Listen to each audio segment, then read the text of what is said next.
Welcome back to my channel, The Historic State. Before we enter the chaotic, terrifying 10 minutes that unfolded 30,000 feet over the dark Atlantic, a span of time that proved a civilian consultant's silence can hide a military command that will instantly shatter arrogance. Take a second to hit that like button and subscribe right now. Your support is the only engine that keeps these high-stakes stories of quiet tactical genius and ultimate operational survival in production. Today, we dive into a scene of disastrous technical failure and the spectacular humiliation of a pilot who thought he was the only hero in the cockpit. We examine the story of Lieutenant Commander Thomas Maverick Vance, a man whose entire existence was defined by his wings, his ego, and his utter contempt for anyone whose title didn't involve the stick and throttle.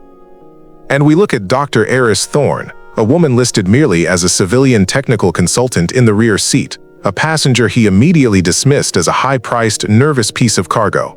Vance, blinded by his own toxic authority, ignored her quiet presence until the moment his world dissolved. NNHE was catastrophically, existentially wrong. When their FA-18 suffered a catastrophic total comms and navigation failure over the endless ocean, Dr. Thorne, the woman he mocked, reached for the emergency radio. She didn't panic. Instead, she began issuing flawless, deep-level tactical instructions, using a single, secret call sign that instantly made every listening Navy vessel fall silent in paralyzed recognition. Her civilian status was the most dangerous cover in the entire Atlantic Fleet. Our scene is the cramped, powerful tandem cockpit of a Navy FA-18 Super Hornet soaring at high altitude over a vast, featureless Atlantic. The mission was routine, a high-speed transit to a major carrier group, NNLT. Commander Thomas Vance was the pilot, a man who saw the world as existing primarily below his canopy. He was young, aggressive, and fiercely proud of his control over the multi-billion-dollar machine. His ego was directly tied to the speed and altitude of his jet. In the back seat, or WSO, Weapon Systems Officer position, sat Dr. Aris Thorne. She was a renowned aerospace engineer and cryptographer, currently assigned to the Navy under the cover title of Civilian Technical Consultant for Integrated Systems. She was impeccably dressed, quiet, and wore a neutral, composed expression. Vance saw her silence not as focus, but as fear. Before takeoff, he'd already aired his contempt over the internal comms. "Just a reminder, Doctor. Stay out of the flight controls. You're just here to observe, understand? Try not to touch anything. Just a civilian passenger. Leave the flying to the professionals. NNDR." Thorne had simply replied, "Understood, Commander. Observing." Her voice was calm, utterly professional, and completely devoid of the required subservience Vance expected. This quiet non-reaction solidified his view of her as an arrogant, but ultimately powerless, civilian. She had spent the entire flight staring at the blank ocean, her presence a low-profile shadow in his powerful world. NNTHE transition from smooth flight to absolute crisis was instantaneous and total. Nanny cascade failure, a perfect storm of system glitches and frequency overloads, hit the Hornet. The main radar screen went blank, the digital navigation systems failed, and the primary and secondary radio frequencies dissolved into a wall of static. The plane was flying blind, deaf, and alone. Vance's voice, once cool and authoritative, became instantly strained with panic. "Control, control. This is Hornet 1. We have a complete comms failure. Navigation is down. Systems are cycling. We are at Grid Zulu 9. We can't punch through the static. We are lost." NNTHE cockpit was a tomb of flashing red warning lights and useless digital displays. Vance, dependent entirely on his sophisticated machines, was instantly neutralized. His mind, trained for air combat and system troubleshooting, was overwhelmed by the scale of the electronic collapse. He screamed into a dead microphone, furiously flipping switches and reciting emergency protocols that clearly weren't working. "We have to get the IFF up. The transponder's dead. If we can't be seen, the carrier won't guide us home. We are going to ditch." Vance's panic was a corrosive force, consuming the small cockpit. It was into this chaos that Dr. Aris Thorne's voice cut through the internal comms, not with panic, but with an unnerving, icy clarity that was devoid of any emotion. NN Commander Vance. Stop cycling the secondary circuits. You are exacerbating the flux. The digital system is dead. You need to power down all non-essential digital avionics now. Vance, trapped in his own fear, shouted back, "Doctor, get off the line. This is a military emergency. You are a civilian. I am the pilot. You are just a passenger. Stay out of my controls." NDR Thorne did not argue. She leaned forward, reaching past his helmet toward the rear emergency control panel, the single, small, shielded analog radio terminal reserved for absolute failure.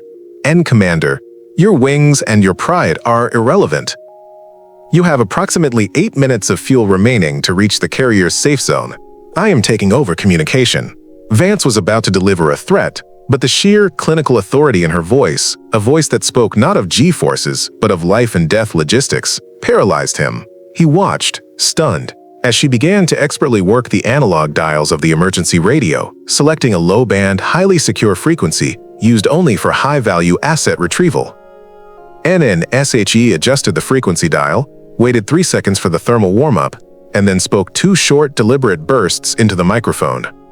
NNHER voice was instantly, flawlessly transmitted across the dark ocean. It was a single, 3-word message. Sparrowhawk to fleet. On every listening ship in the nearby carrier group, the radio operators instantly froze. The air traffic controllers at the central command fell silent. Sparrowhawk was not a standard Navy call sign. It was a Tier 1 classified call sign, a private, unique identifier reserved for one person and one person only.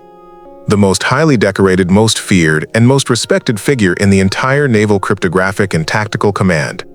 It was the call sign of Admiral Aris Thorne, a woman widely known throughout the fleet as the Architect, the genius who had personally designed the carrier group's current defensive network and who was officially out of rotation for a secret mission.